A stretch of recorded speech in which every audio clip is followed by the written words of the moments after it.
Hey gang, welcome back for another comic book interview.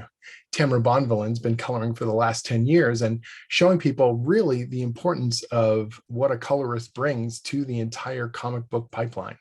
Professional digital color is more complex than ever, and the amount of atmosphere and storytelling that is brought forth to the page through color is really second to none at this point.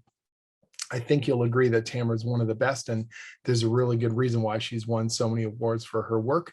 It's a pleasure to talk about how she got into the industry and show you examples of what she's capable of.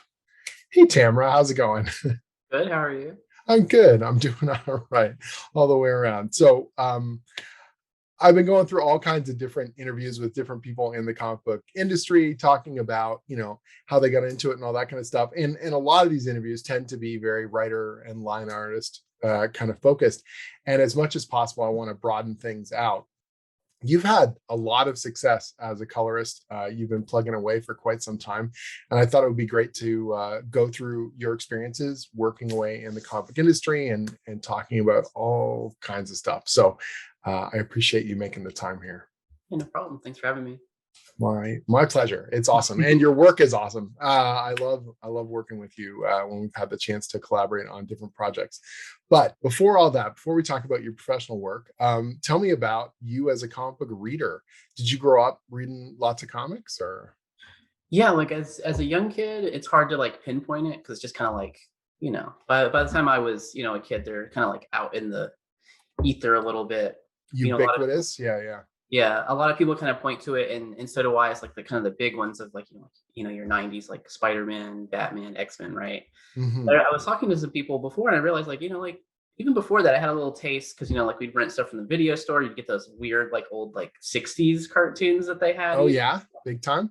So were Um, you watching? You watched the old Spider-Man cartoon? Not like all the time, but like I Right.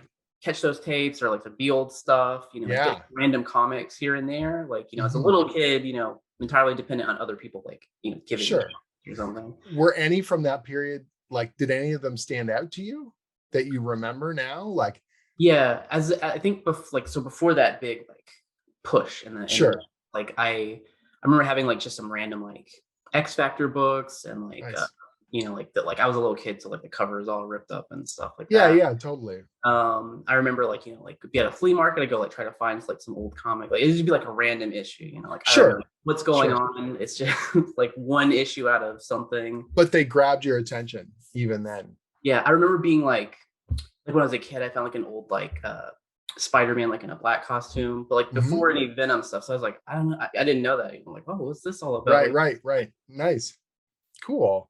It's funny how some of those things that, like, I'll see an old issue and all of a sudden it'll like harken back to me. I can remember weird little details or a particular panel or a page that grabbed my attention back then. But then you started reading more regularly in the 90s. yeah, it took a little while. So like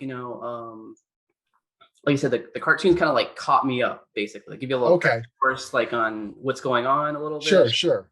Did you Um, watch like the X-Men animated cartoon or things yeah, like that? yeah. Yeah, So it was like the X-Men, Spider-Man, of Batman, course. big, Hmm. the big ones.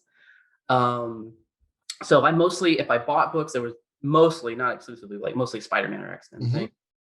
Um, it wasn't really until like the mid '90s where I might started more going on my way. I pick up a random X-Men, like Right. you were drawing, and I started collecting. Like I got a subscription to Uncanny X-Men when Okay. Joe Madureira was drawing it. That's when I was like got Oh, really, Joe Mad. Nice. So yeah, that was the first time you really started collecting.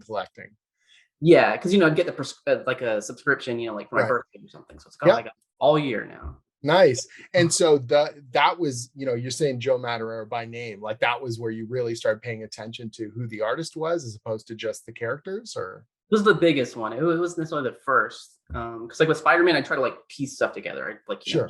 they would still have it like on newsstands Hmm. back then, or my dad was in the army, so we'd go to like the PX and stuff, which is just like Okay.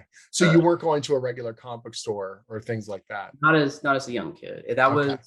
later teen years and Yeah, like yeah. college more. So but I try to piece together Spider-Man stuff. I try to get as much as I could, but like there's Mhm. missing pieces all over the Of place. course. Nice. Yeah. And so as you're reading X-Men or you're reading Spider-Man and things like that, at what point are you kind of mentally going, okay, this isn't just something I want to read, this is something I want to do, or this is an industry I want to be a part of? Yeah, like, I think that was, like, kinda early too, like, even, like I said, before that '90s period, like, I vaguely remember, like, as a kid making, like, weird, like, like Mario Brothers comics and stuff Nice. like that. Yeah, yeah. So I always like to draw and, like, do art in general, but also I did kind of, like, have a tendency towards comic stuff. Mhm. So you were But drawing a lot in school? Were you like the art kid? oh, yeah, of course. Yeah, nice. But my parents were, like, great, they were, like, really supportive, so, like, they'd always get me in these art classes. I remember even, like, like I said, my dad was in the army. We lived in Panama for a while, Oh, wow. country. Yeah.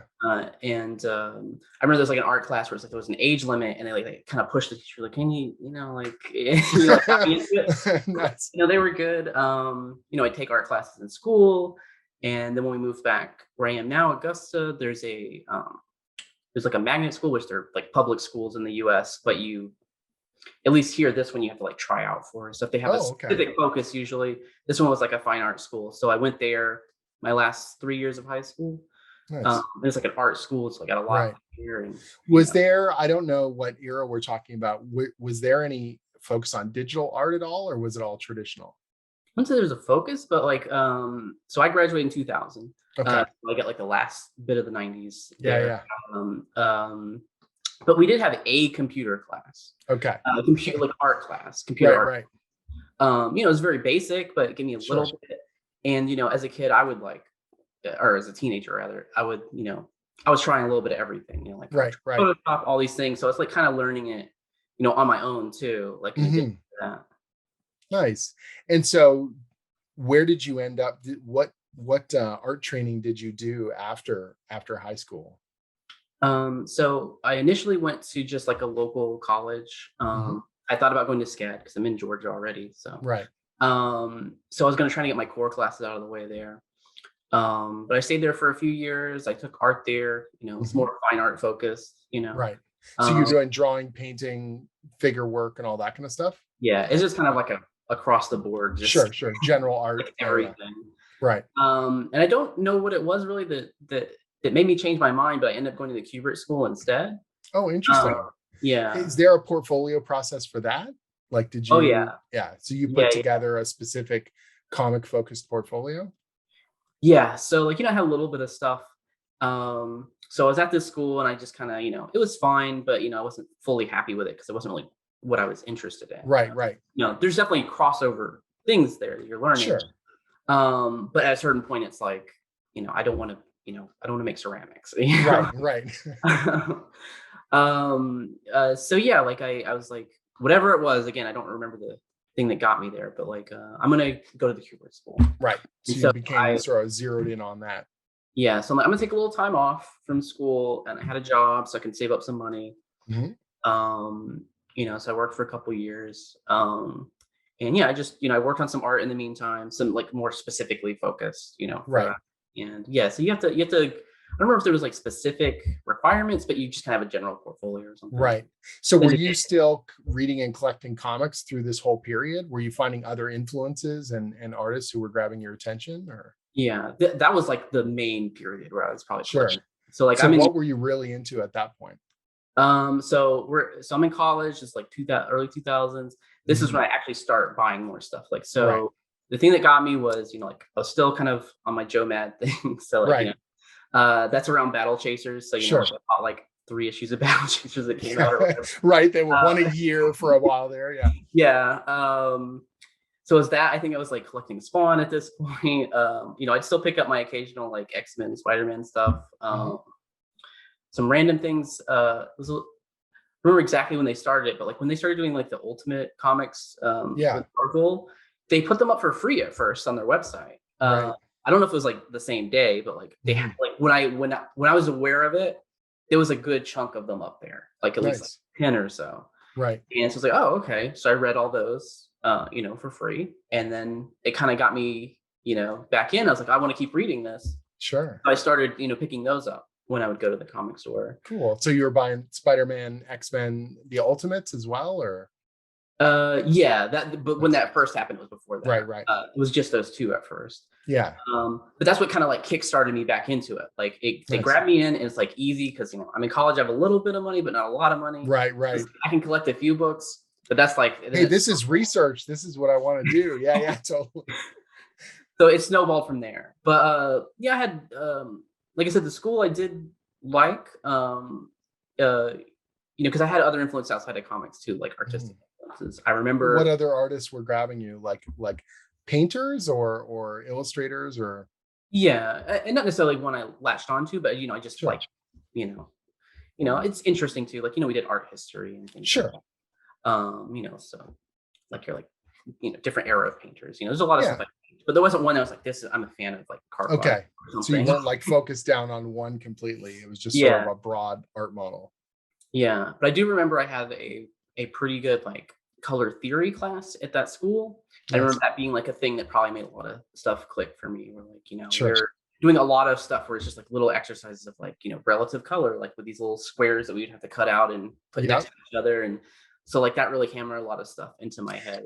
In the early 2000s at Kubert, the majority of it was still traditional though, in terms of drawing. Yeah, they were a little bit in a like transitional state to try and Sure. like, modernize a bit I because think a even lot of the schools in that period were trying to figure out how much is too much. And yeah, it was an interesting period because that was when I was starting to even teach. And it was sort of like, okay, how much do we incorporate these digital tools into it? And how much of a shortcut is it? Do the students need more traditional before we dive into the digital tools and stuff? yeah. Yeah, yeah. So it was funny. We'd have like we had like paste ups and mechanicals class, and I'm like, Right. I got a computer.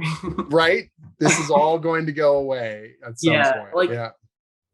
I appreciate it from maybe like a little bit of a historical thing, but at the Sure. same time, it's like it's a lot of money. I was in the last class that shot. So I trained for traditional animation, like hand drawn 2D animation, and I was the last class that we shot our films on film. And it was like, even then we knew this is archaic and Right. stupid. Why are we doing this? And we complained so bad that they went digital the next year. And it was like, I'm gone now and I don't get any Yeah, of the yeah. benefits. But at least from then on, the students were getting something resembling more of the industry at large, right? So That's kind of what happened. Like the very next class after us, right, I mean, you have to pay for it, but like they required like laptops, so right. they could actually like assign, like stuff, Sure, Photoshop, and because they have the college deal sure. with Adobe. But like I still used my computer, and they were Yeah, generally fine. I think like with lettering, like the first year they made you do hand lettering, which is fine, and then you could do digital after that. right, Like they right. don't, Yeah, reflecting more of the industry. yeah, Nice. so they didn't like require you to Hmm. do computer stuff because they couldn't, because not everyone had one. Sure. But you could do things digitally if you wanted to. Nice. They weren't like stopping you. Yeah. So how many years is the Kubert course, or how many years were you there? It's only 3 years. 3 years. Okay. Because it's more like a trade school, and like there's no like when you go to college you pick all your different classes. Like no, there's Sure. just that course. There's a set curriculum for everyone and there's a set class, schedule. Yeah. So how many people are in a class? It whittled down. So the first year there was maybe 60, 70-ish, something like that. Because there's three Yeah. separate classrooms. Sure. Now, when I say the classrooms, you stay with those people all the time. There's no Oh, mix. right. They're your class. Yeah. Yeah, Yeah. the teachers just kind of rotate around. Nice. And like you lose people each year. Of course. By the Yep. last year, there's only 2 classes, and we're maybe like between 30 and 40 people. That maybe. sounds very similar to animation. Yeah. Same kind of starting and then ending kind of numbers. Yeah. Absolutely. You Yeah. lose about a third. Yeah, totally. So that's really interesting. Some real similarities there. So what kind of portfolio did you come out of school with, or what was your focal point? Were you shooting to be a penciler originally, or what was your kind of your Yeah. goal? So like most people, we're going there. That's the goal, right? Right. So it's primarily more portfolio, but at some point there, you have assignments you're either coloring yourself or you like color Mhm. other students and stuff, and like I'm already like kind of leaning that way a little bit, like feeling that's more my strength. Mhm. And the other thing, like it's outside of school, I was still attempting to do both. You're on Right. these job forums, like I'd hit up like DeviantArt and like Pencil Jack, all these things, trying to find stuff, but That's really where it was back then, like Yeah, those art forums, like Pencil Jackson example or digital webbing or any of those yeah, places. It felt like there was this just scrum of yeah. talent trying to figure out what was going on and take advantage of these new models that were starting to form at that point. Yeah. I think a big part of it is like I do, like I tended towards coloring anyway, but I think just because like, it's much easier and not easier, but faster to color a bunch of different things, Right. draw a bunch of different things. So I could get in, get out. I And had get other a bigger students. portfolio faster as well. Yeah. Yeah. And another key thing was like connections I had from the school. So there's other students who are out trying to get art jobs and like they'd be Right. like, oh, do you want to color my thing? Because they'll never Right. Right. school. Yeah. Yeah. It's a So little then, easier to get attached to a project in that sense. yeah. And the So great thing about what was the first kind of project you were doing in that way, or anything that stands out in that period for you? um I remember there was like it's like a very like web of things that just end Of up course. going everywhere. There were I can't remember exactly what it was, but I think like because I'm like blanking on people's names It's right all good. now. Frank Barbieri and like Hmm. Michael Mauricio had worked with some people at the school. So Hmm. like working with the artist, I didn't know either of those writers at the time. Right. Get working with them, and they'll That's recommend you to other people. Like I know Michael worked with or still does like work with Tim Daniel quite often. Tim hmm Daniel was like a direct line to so much other things for me. Like Sure. Sure. so just having those connections, like connect the dots to all these other things, Right. um, get me working on all these other different Do you projects. remember your first kind of paid comic coloring gig? The first one, I wasn't even paid. Was, Oh, uh, uh, bad memories. yeah. Nice. Was even I was still in the school actually. I think I was working on it over the summer Okay. into the first week, I think, of the last year a little bit was I can't remember what it was. Uh Mike Henderson. Okay.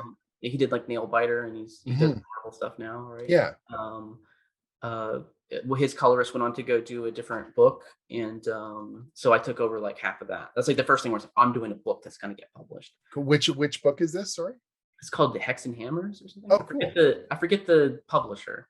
Right. It was a while ago. It wasn't like a big Yeah, yeah, yeah. But thing. that's how you get your start, right? Build up Right. that portfolio. And so did you start soliciting for work or showing your stuff around? Were you just getting recommendations? Were you going to conventions? How did that kind of transition start happening?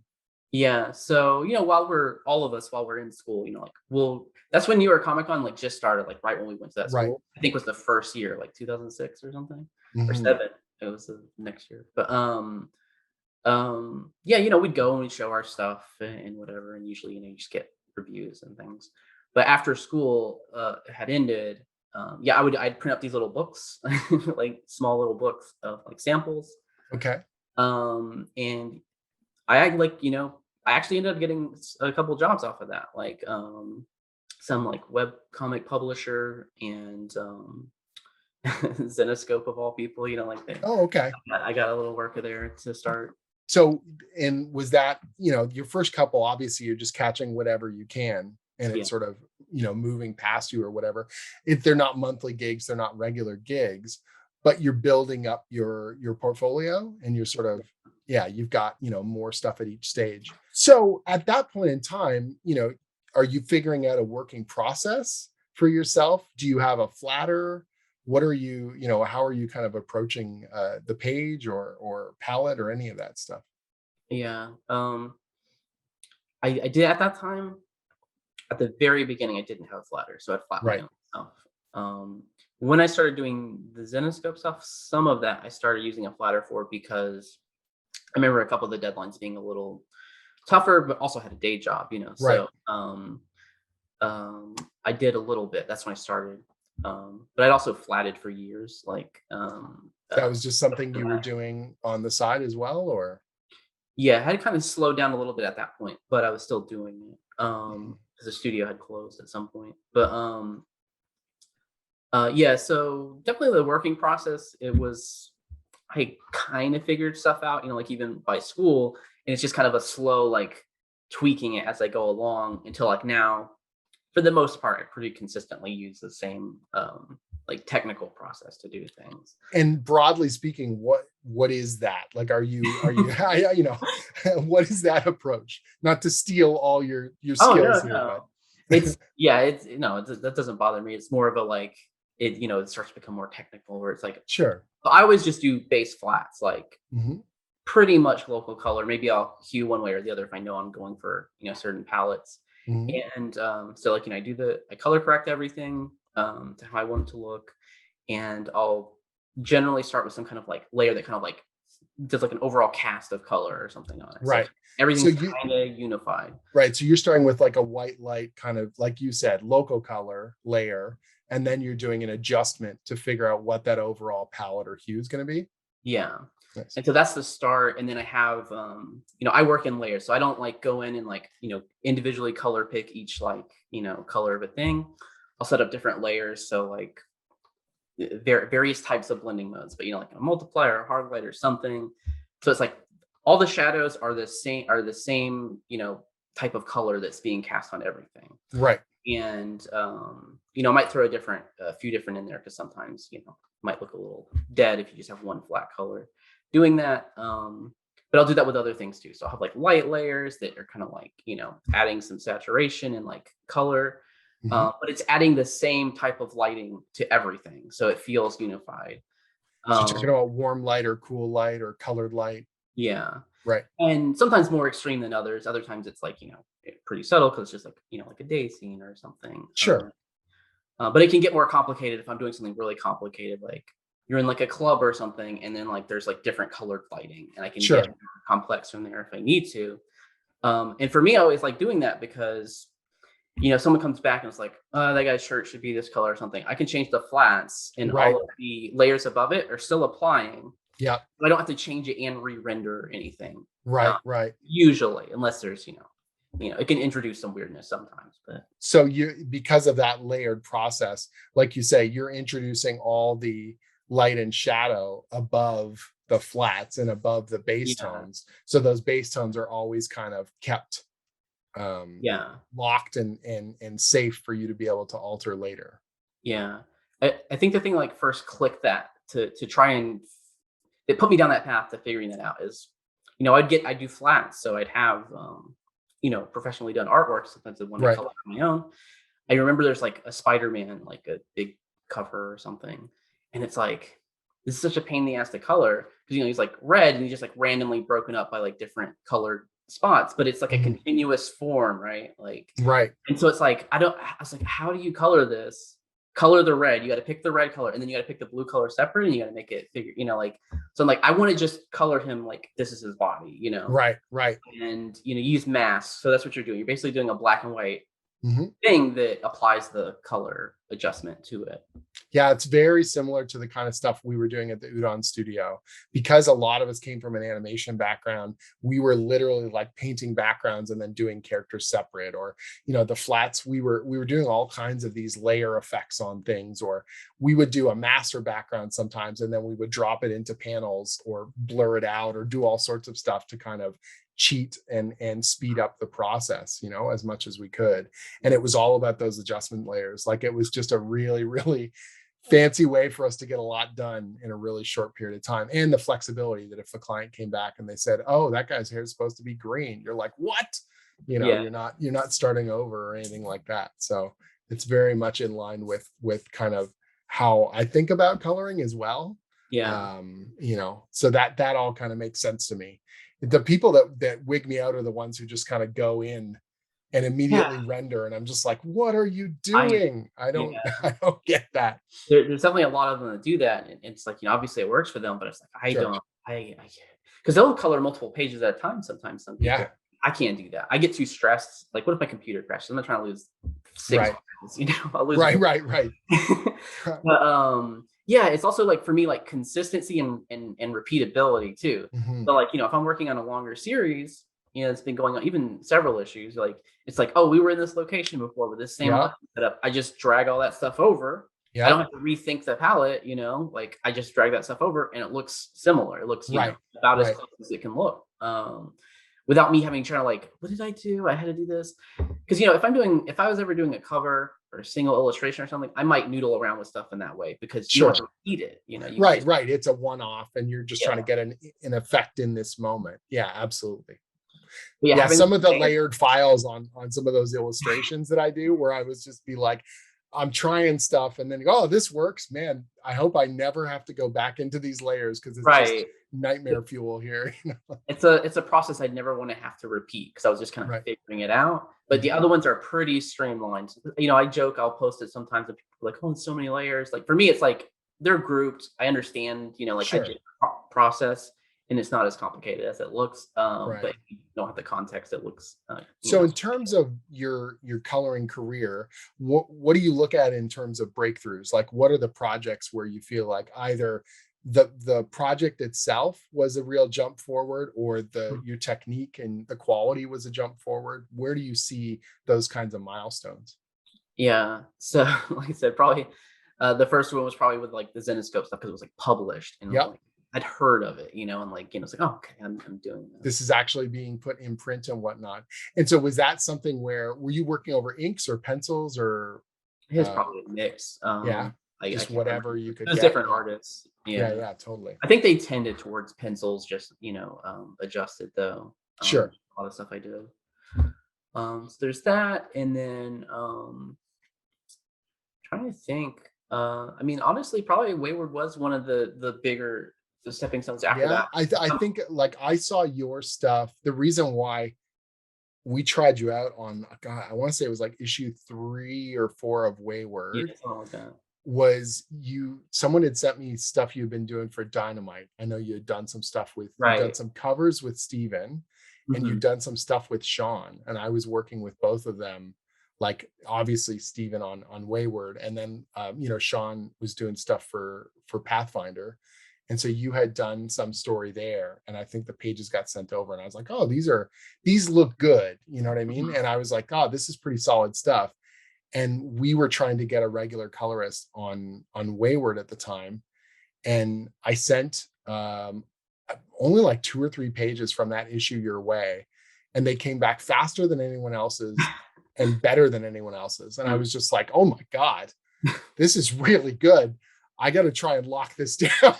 Like, and so I think I immediately turned around and said, do you want to do the whole next issue? Right. And you were like, yes. And I said, great. And then that issue came back and it was like I didn't have to do any edits or changes or anything.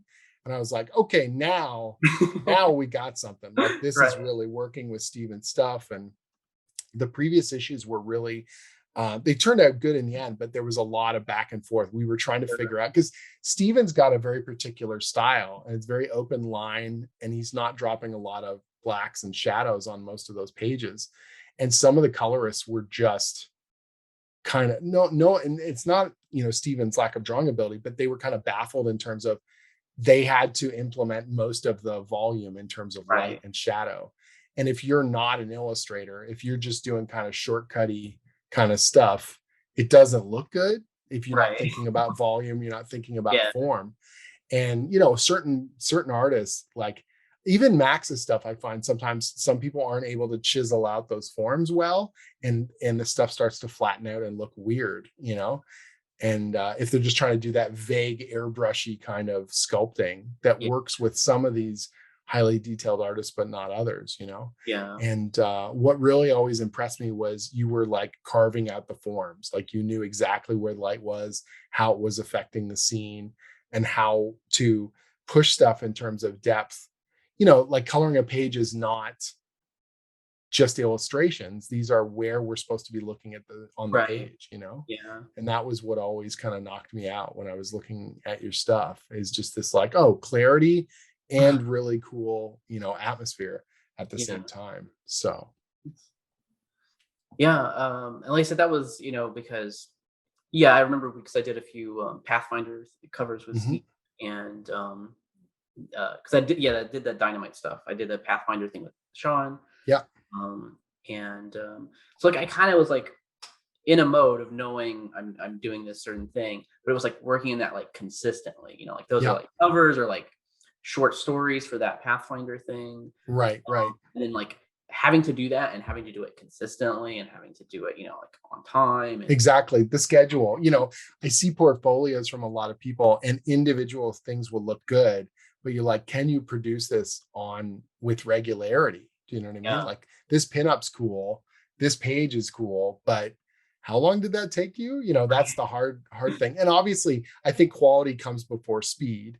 So even being able to produce that stuff is valuable. yeah, But then can you actually, put it out on yeah, time every time? Yeah, yeah. yeah. So just, I mean, like that's always been the thing that, like it's just repeating, doing it, and you just, get better at it, learn what like how you can pare it down where it still looks good, or maybe even better, Sure. like what needs to be here, what doesn't. Right, Um, right. Not like just things are very- rendering for rendering's sake. Yeah, yeah, yeah. 'cause I do think that's like earlier on, I probably like like noodle around too much and stuff, and like over time, I could like I don't really need this. It's not even that it's not even for a time thing. It's like it doesn't even it looks better to not do this Yeah, too. yeah, totally. So do you find now like you're using originally were you using a lot of texture brushes or filters and things and now less so or Not really. I probably actually use even a little bit more brushes, but I've never been one who had a ton of them because right, right. for me, I Okay. can't remember. It's like that's the whole point of my process. Like I can't Sure. remember what I did. So it's like I use this brush. I don't know. So I don't like getting. I have a few that give me a more open. So it's not like a here's the leaf texture or whatever, but Right, it's right, here's the right. general. This kind of looks like foliage texture. I can use it sometimes. Hmm. Depends on the art too, right? Like Sure. what fits that style. I have a few textured brushes. I remember I was doing a book that was kind of like watercolor style with Johnny Christmas, Hmm. um, which is one of the few times I like did a completely different like process. Like I didn't do any of the adjustment layers. Like I What did book is that? Is the Firebug. It was Oh, a okay. graphic novel through Image. Cool. He wrote and drew, and I colored it. And so like I'm gonna approach that one like as much like watercolor as possible. It's Hmm. digital. Eventually, I'm like, it's not actually watercolor, so who cares? Sure. Like, you can tweak some stuff. It's easier, right? Yeah, yeah. But I tried to build it up like you would watercolor. So I can't start with solid colored flats, right? Right, right. And do that and have that same effect. So you start with white and you slowly build up color. So I work very differently. And And it I was a good challenge. oh yeah, I love doing it. I would never do it on like big two stuff or other things Sure. like because if you have to change something, you have to basically recolor it. Right, right. Not the whole page necessarily, but like chunks of S- it. Um, Sure. but because I had a working relationship with him and I knew we clicked, like this isn't gonna be a problem. Like, and it Right, was right. like, but what I did is like I got some of those, Kyle Webster watercolor brushes. Hmm. And he has like hundreds of brushes in there. I just went through and I would like play around with it. I got like 3 brushes from it that I use. That's it Nice. when I do watercolor But stuff. as long as you got the right ones, that's the key, Right, right? because I So can't I like, "Oh, I gotta use this very specific effect." I mhm. can't. For me, it's too confusing. But I started using those brushes too, like in other rendering, and Mhm. sometimes it gave like a nice little subtle texture to things, so it's not just like, like kind of Flat or solid. gradient. Yeah, yeah. I was even using those on Wayward, by the end. Nice. So yeah, Awesome. so you pick up things from different projects. So in terms of longer runs, you did obviously like I want to say you did 30 issues of Wayward and you were there since issue 4. So, like 26 there. What other long runs have you done on series? So it's that one in Moon Girl and Devil Dinosaur. Hmm. I can't I can't remember how many it was because we were like it was like 47 or something. It was like a Oh, weird wow. but it was like just shy of 50. Hmm. Yeah, that was by far the longest thing I had to run on. Once and Future is getting up there. I'm doing issue 21 in a little bit. That book looks so good, by the Oh, way. thank you. Yeah, it fit, like it's interesting because I can see your style and I can see your Mhm. palette, but I also see really like you marry with the artwork really, really well. You're bringing tons and tons of atmosphere to it. Are you doing the covers for that as well? No, Dan does his own covers, and Okay, it can be intimidating sometimes because I think he's also very good, right. coloring his own work. I think Do he you get does a lot of do you get a lot of feedback in terms of the colors or not really. Maybe to start, because we were trying to figure out some of the effects and stuff, sure. in that first issue. I get stuff back every now and then, but it's pretty smooth sailing. Like, um, that's what I always like. When you get a team and you click with them, Yes, of course, there's always going to be stuff that you missed or like could be this or that. sure. But by and large, you're on the same page, so you're not getting like No, fundamental. that's what's so nice about those longer runs is that exactly what you just said. The first couple issues are, okay, we're trying to find the limits or figure out what this thing is. And then once you hit that mark, you're like, oh, okay, this is the Yeah, cool thing that we've done before, or this is how we're going to tackle it, or I know they like this. And yeah, right. yeah, exactly. That's one of the Yeah. nicest things about it for sure.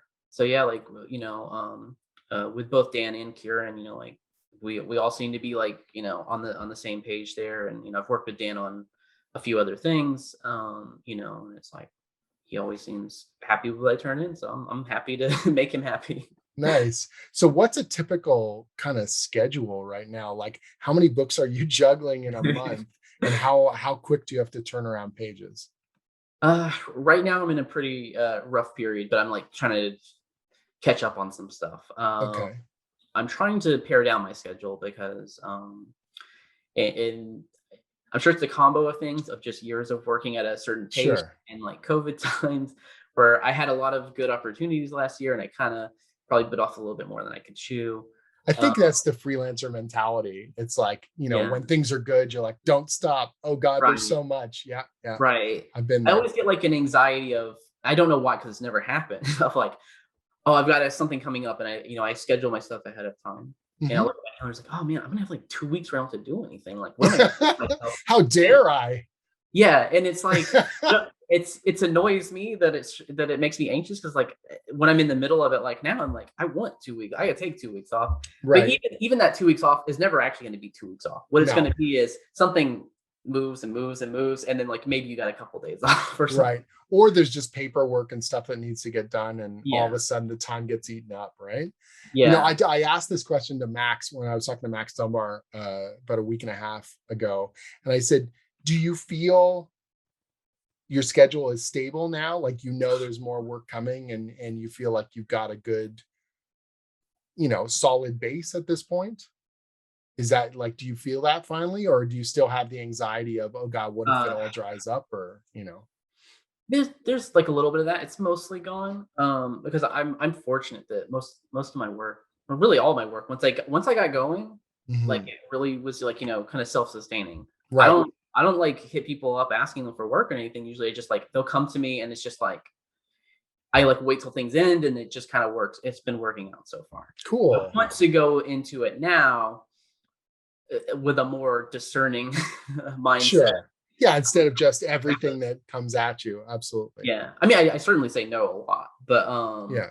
um, just as far as I wanna have less stuff. I don't wanna be working at capacity all the time. Sure, I have sure. been, and it's not good. So Um, what is capacity? How quick are you turning around a book? capacity adjusts to how much work I have to do. Of course. But what is good for me is not what I'm doing right now. Right. Okay, So so what's an ideal working schedule? Let me rather than I saying what is your breakneck, destroy right. yourself, what is a reasonable, I think what I'm turnaround? trying to get down to is between 3 and 4 books a month, and Okay. having that I know that I can do more than that, but at least Mhm. for a little while, I want to purposely not do more than that. Sure. So And yeah. when I'm at like 3 to 4, if something comes along that I'm like, I really want to do that one, I have the Mhm. room to slot it in. It may be Right. uncomfortable for a little while, but I Right. can slot it in as something else is ending instead of working at capacity. Right. And Which then, is yeah, turn around a book in what 4 days or 5 days and wondering where time went and yeah, right. yeah, yeah. And yeah, like it's like working at that, and then something good comes along, and it's sometimes it's like it's good, but I have to turn down. Sometimes it's like I can't turn that down. It's Right. like, figure it out, Going to and then like crunch everything. you're like months later, like what have I done? Yeah, To yeah, myself? totally. So how, on a good day, you're working long hours still? Like is this an 8-hour day? Is this a 10-hour day? Is this It's very all over the place depending on where I'm at. sure. Like I said, I'm aware that what I've been doing is not great over a Sure. long sustained period. So I'll have tendencies to like grind and then burnout, grind Right. and burnout, like short burnout. So it's like there might be a few days where it's like I'm barely doing anything. I'll get like a few Right. hours Right. in a day, and then it's like, oh no, this is almost due. I gotta like do Pick it all. yourself back up. Yeah. Yeah. And I want to get to where it's more regulated, where I Of have course. built-in buffer. So it's like I don't have anything scheduled for these days. I'm sure at times it will bleed over into those days, but I Right. have a buffer instead of being Yep. like, oh no, I have to stay up 24 hours and do all Totally. Which you still have to do sometimes, the all-nighters and stuff. much much rarer than it has been. I did one recently. It was like the first one in months, and Okay. my goal in life is to never do an all-nighter again. Right, right. And so I know some you've mentioned like on your Twitter and stuff that you're watching a lot of movies or you've got stuff running in the background usually. Oh yeah. Yeah, that's just like the keeps you company while you're busting away, or are you chatting with other people or like because some I know some colorists or pencilers or they'll stream or they'll talk, to their friends. As a writer, I can't do that. Yeah. Like hold on, I'm writing dialogue here. Let's chat. Or like it's just never Right. going to happen. Mine's really solitary. Like I Yeah. shut the door to my office and then my wife will hear me like talking dialogue out or through the door or whatever, Yeah. and Yeah. that's it. But I'm just talking to myself. It's creepy and weird, but that's how you get through the scene. So Yeah. Yeah, for me, it's a mix because I'm very distractible. Uh, okay. so if I can't like I almost never just sit in silence working because it's like Sure. enough time. I'm like, what's going on over here? What's this? Like Right, right. my mind wanders. So if I have like like a TV show, it helps if it's a TV show. You don't have to like really like be invested in visually too much. Right, right. Um, so yeah, like if there's a long series, like a long kind of halfway boring series, it's like yeah, The more boring the better. Amazing. because it's like or just like low action kind of things. It's Right. like I'm not like a huge like Star Wars person, but I burn through all those series because like it's 7 seasons of like 30 episodes per season. Like I don't almost never have to look at the screen. Right. This is perfect. I don't have to think about what to put on next. Like it's great. Nice. But I also hang out with friends like pretty regularly, like nearly every day. Like but sometimes we just chat with each other. Other times, we'll watch movies or TV shows together. Nice. So Um, everyone's sort of plugging away on stuff. yeah, yeah. Cool. And for me, that helps keep that part of my mind that wants to wander like Right. occupied with something. And if I get really invested in a show, it's great. They'll be like, I'm gonna binge this, this new like series that just came out. I like Hmm. do like a day or two, blast through it, and it's like because I'm invested in what's happening so much, it kind of Right. keeps me at the table working. Like, Nice. Yeah, I don't get to watch very much TV. For me, it's like the act of writing is just sort of all consuming or whatever. And yeah, then I kind of stick my head up and I go, there are movies? What right. is happening? Yeah, yeah. I think that makes sense because I feel like a lot of the people are like, why do you watch all this trash? That, like tend to come from writers. Like you don't understand my like appetite for having something on. Right. I run through the good stuff very fast. Yeah, Like, yeah. Max Dunbar was talking to me, and he's gone through all of Critical Role, and it's like for him, he gets really invested in the live play, and yeah. and I'm it's 4 hours a week for that show for those online stream games, and there were over 100 episodes, so he was just like. I know what I'm watching every single day. And I'm just like, Right. holy crap. I can't imagine that much media. But then again, he can draw while he's doing that stuff. So it's Yeah. totally different. Yeah. Yeah. I mean, I do miss being able to like sit down and enjoy, like a movie, especially like Right. there's some things I don't like to put on because it's like Sure. that's gonna be one I want to save. Right. Right. Like I'm gonna watch that, like actually sit down and watch it. 'Cause I'm Yeah. gonna be too distracted anyway. Or Sure. unfortunate thing is if something is subtitled, Right. I basically can't watch it. Right. Right. I can, but it's I'm Well, basically of not course. working. So Yeah. Yeah. You're barely getting stuff done or you're yeah. barely following the story. Yeah. Yeah. So it's just it's like I'm half-assing both things. Sure. Sure. Cool. So we were talking about kind of milestones. Um, you're doing Once in Future right now. What else have you got on tap? So I got Once in Future, I got Wonder Woman, Hmm. working on that Crush and Lobo book at DC. I've got it's like an OGN, The Trap that's Kyle Higgins and Lance Briggs co-writing. Nice. I'm apologize to him because I don't know how to pronounce the name, but Danilo Beyruth Okay. is drawing it. It looks Uh, good. You yeah. excited? Yeah. Sweet. Oh yeah, and I'm doing finishing up a bad idea thing, Pirate Queen with Adam Polina and Cool. um, Milligan. Nice. So that's a pretty good spread all the way across. Lots of Yeah, different projects. What so what still excites you about the process, or what kinds of things, what challenges you, or what do you want to still kind of do? What things are grabbing you? I'm just, kind of curious where your head's at yeah, in the coloring game. You've been doing this for quite a while. You're winning awards. You're in really good shape. yeah, yeah. The thing that's nice about coloring is because I get to work with different artists. I Hmm. tend to get less bored. Right, Um, right. so I'm working on wildly different subject matter with completely different art styles. So like I Hmm. get to, and right now I got a pretty good mix. Like so it's like the way I approach something as far as technically it's the same, but Right. with like how I render or like color palettes and things like that. And that keeps me going. So like you just like finding, other things to keep me interested, new projects, like a balance of new projects and, I think the thing that's also going to really help me is not overworking myself Right. so that when you're working, you enjoy it. Cause I still enjoy Sure. coloring.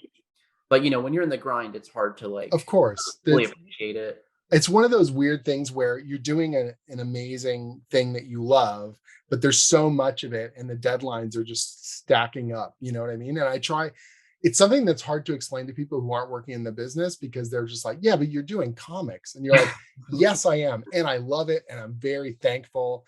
And I know how fortunate I am to be able to make this, such a big part of my creative output. And yet it's still a job, and yet it's still Right. stressful, and if anything, you're putting more of yourself into it because it is something you care about and creative. Like, Yeah. nothing against anyone who has a boring day job, but the reality is, if you do have a boring day job, you can tend to turn off your brain when you get home. Whereas we are at home and we are doing the thing, and it's like all encompassing. Yeah, that and when I started, like I said, with doing Zenescope stuff, I still had a day job, Right. 32 hours, 4 days on, 3 days off.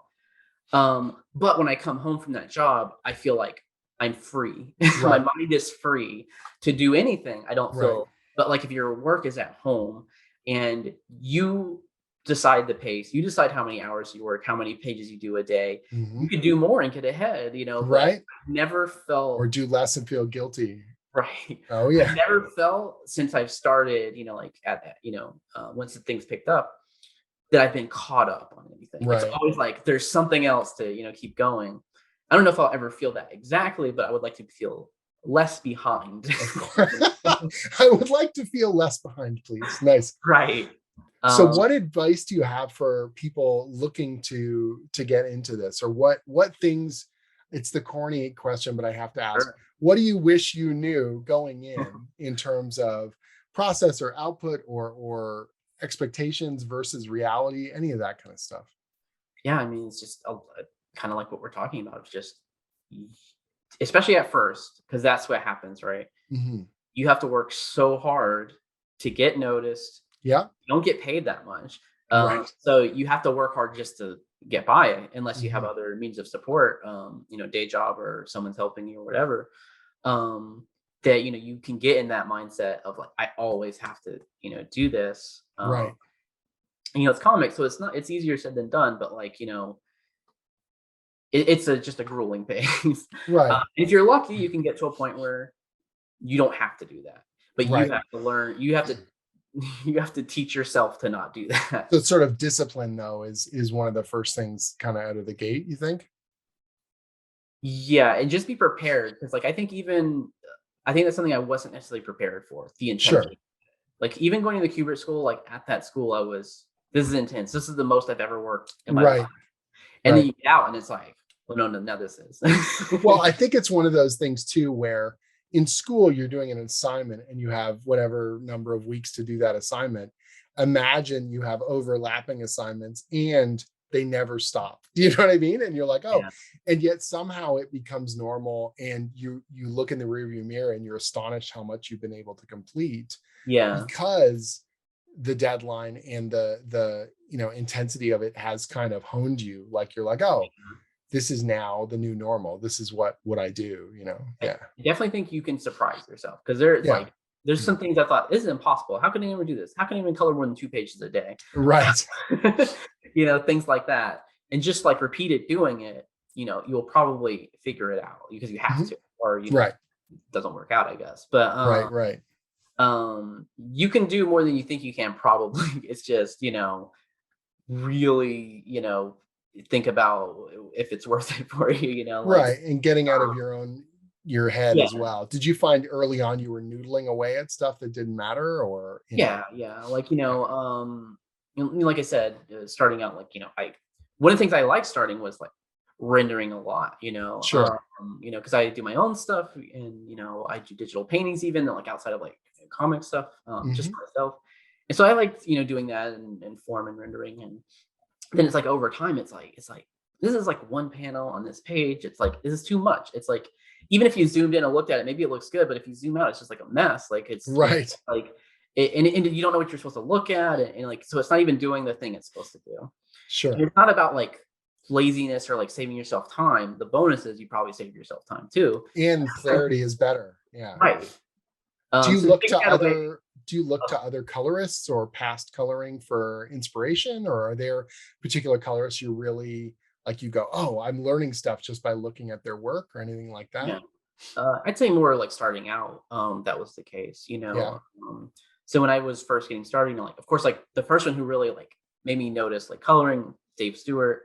I was Mhm. reading Conan, like stuff that he was doing with Carrie Nord, and So incredible. yeah, Yeah. and that stuff was like, whoa, this is the first time I seen like this colorist is doing a lot of heavy lifting. Yes. Like Um, Carrie's stuff was all pencils. mhm. And then Dave was bringing this painterly quality to it, but it never felt overly rendered. Like he Yeah, wasn't like going to town on it, but it was just these incredible. I remember every issue was knocking me out. I was buying yeah, those comics and just thinking, how are they producing this like on a yeah. monthly basis? This is wild. Right. And it's like, it kind of aligned with stuff I did on my own, because usually coloring was like more like cuts and grad type Mhm. stuff. And which I never liked coloring that way, even at that time. 'Cause Mhm. like I said, I tended towards more like rendery Right. things. And so that was like, oh, here's something that's kind of like a thing I would aspire to do. I certainly Right. Right. at that level, but that interested me. And then like as I was like really like deep reading comics, like while I was in the Cuber school a little bit after, like Matt Wilson, Jordi Belair were like, Mhm. really blowing up around that time. Which series was that? Do you Um, remember? with Jordi, I was on a bunch of stuff, right? Sure. Like, I can't remember which one like really was the one that set me up. Same thing with Matt Wilson. Mhm. I, I can't even think of a specific one. It's just that I think part of me noticing them is they were doing so many things. Right. I could Right. see them on a lot, that made me take notice. Those are the ones like starting out that I really, kind of like their stuff. I don't know that I ever particularly was trying to emulate anyone, but I'm sure stuff Sure. like seeped in. Yeah. Yeah. My job too, like when I got out of the Huber school, I was working with Greg Hildebrandt. Mhm. I worked at his house. Oh, He's there, really? yeah, and Gene Scrocco, who's they married while I was there, but they were they lived together. But Right. so I was working for them, like doing like little stuff and random things around there. Amazing. I do think there's like there's something about his use of color and stuff that also like seeped in, Yeah. um The Hildebrandt look. It's yeah, pretty distinctive yeah, color-wise. Yeah. the way they use color, especially, like it's Mhm. just I think it's really I great. find that he's really good at stacking distance. Like you always know where everything is in terms of depth cues. You know what I mean? Using light, using highlights. I can see some of that in your work for sure. Like not one to one, but there's Yeah, when you say there's influence there.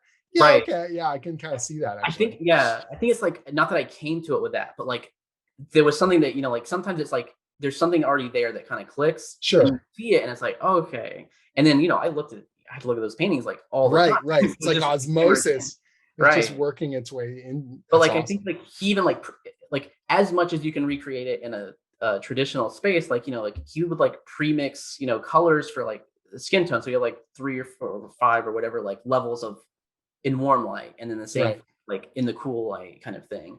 And it's Cool. like kind of a Nice. methodical process in a similar way. Nice. Um, but yeah, so that was cool. And Unfortunately, don't get to look at as much comic stuff now. But Yeah, there's still people I like. I always liked Frank Martin is also one of my favorite ones. awesome. I see stuff that like Triona Farrell does a lot, Hmm. like her stuff. There's people out there I'll see it, but sometimes I don't. I don't connect it as much to a name because I'm not as Right, right. actively reading as I used to be. Yeah. So you find you're not reading very many comics. You're kind of head down, busting away Yeah, on the work. Yeah. yeah. I still collect comics. I don't read them. That's what it's kind of Yeah, turned I into. have books. Yeah, yeah. Right. Like I still Nice. have my pull list because I don't want to stop, but like I haven't. Sure. I'm pretty far behind. I'm the same way. I go through these real binge reads. I feel awkward sometimes because it's like I'm talking to friends of mine and everyone wants to hear, "Oh, I love what you're doing," or whatever. Right. And so if a conversation's coming up, it's like, "Oh God, I gotta get on. Like I gotta read this stuff because Yeah. I do love their work and I do want to see more of it. I'm just, you know, I'm behind on all the things. My reading list is this monster pile. Yeah. It's funny when the friends of mine that are writers, it's always like there's some of them I probably like literally never read any of their stuff. I remember like once a couple of years ago, I was working on something with one of them, and I was like, so it's like, oh, this is basically the first time I read one of your comics. It's like, It's so funny too. I've had, some friends of mine, we're all super busy and we just lose track of what's going on. And so they'll remember something. They'll be like, "Oh yeah, you're doing Conan, aren't you? When's that coming out?" I'm like, I've done 12 issues. And they're like, "Oh, yeah, no, I mean, I'm gonna pick up the trade. Yeah, there's two trades out. Oh, yeah, no, I'm and you could just see the guilt just wash over them. And I'm like, I never want someone to feel that way. So it's yeah, like, okay, I'm never going to bring it up. Like if they bring it up yeah, unbidden, that's cool. But I don't want to be that guy because I've definitely been in the same boat. yeah. I think there's definitely an understanding amongst comics people that's probably the Yeah. case. Once you've got enough regular work, you know that feeling. And you're Right. just like, look, I do actually buy the stuff. I've got the trades. It's going to happen. Yeah. Yeah. That's the thing I would like to get back to also, like actually enjoying, other people's work. Sure. Although it is a little easier when like the other people I hang out with tend to, like mostly other artists and stuff because we can hang out and Hmm. talk. So it's easier to see other people's work as they're doing it because you can just look at Oh, it. do you guys stream to each other the actual work as you're Um, going, or? well, sometimes, but I mean, like we'll share stuff in progress and Sure, shit like that. sure. So it's like I'll still Nice. see their stuff and I see what they're Right, up to a little right, bit more because it's easy to just like see a few images here and there versus right, like right. engage in a book. Cool. Nice. Well, it sounds like you're in a good space overall. You've got all sorts of amazing projects on the go. You're plugging away like crazy on it, and the work is amazing. You've just got another Ringo nomination, if I'm not mistaken. Yeah, yesterday or the day before, yeah. Yeah. So that's amazing. I'm glad people are taking notice. I have always taken notice right from the get-go, and it's been a pleasure to work with you. And I think that what's been amazing to see is the depth and breadth of it there. You know what I mean? Like I can recognize some of your stuff, but like you said, how it works with each artist, how you accentuate the line art or bring something to it. Modern digital coloring is so much more extensive and involved. It is an artistry, not that old coloring wasn't in any Right. sort of way, but there was a bit more of a workman-like process, I think, to aspects of it. And now there's so much expectations that are, you know, leaned on the colorist, Yeah. and you're one of the last people to sort of touch the page. So it's deadline conscious and this deep, deep, deep expectation in terms of mood and rendering and texture and form and all this kind of stuff. It is a wild, wild ride. Yeah. Definitely can be. Nice. Any other stuff? Any advice or thoughts or anything? Yeah, I don't know. I'm just like, when you can slow down, do it. You know? Nice. Work-life balance. That's the thing. Absolutely. I'm Nice. still working on it myself, so I don't know. We'll Right. see what happens. Well, I hope that once conventions are rolling again, we're able to spend some time, and Absolutely. that would be amazing because I miss it. It feels I so hope so, yeah. strange, you It know? really is. It's, even though I get to, do my my calls and whatever. It's not the The like same. No. yeah, the just it's like you like just really overload yourself with socialization like all at once. Mhm. It feels almost like I'm doing a real job because like I wake up, get showered and ready, I go, I sit Right. at a place, for 8 hours or whatever, and but you also get to socialize and do these things. It's great. And I miss that a lot. Yeah, yeah, and it is a bit of a convention family you build up on the circuit. You Yeah, see people, and you're watching their careers evolve, and you're watching the stuff come out, and your own. You suddenly look back and go, "Holy crap! How did we get here?" yeah. It is good times all the way around. It's good to see you.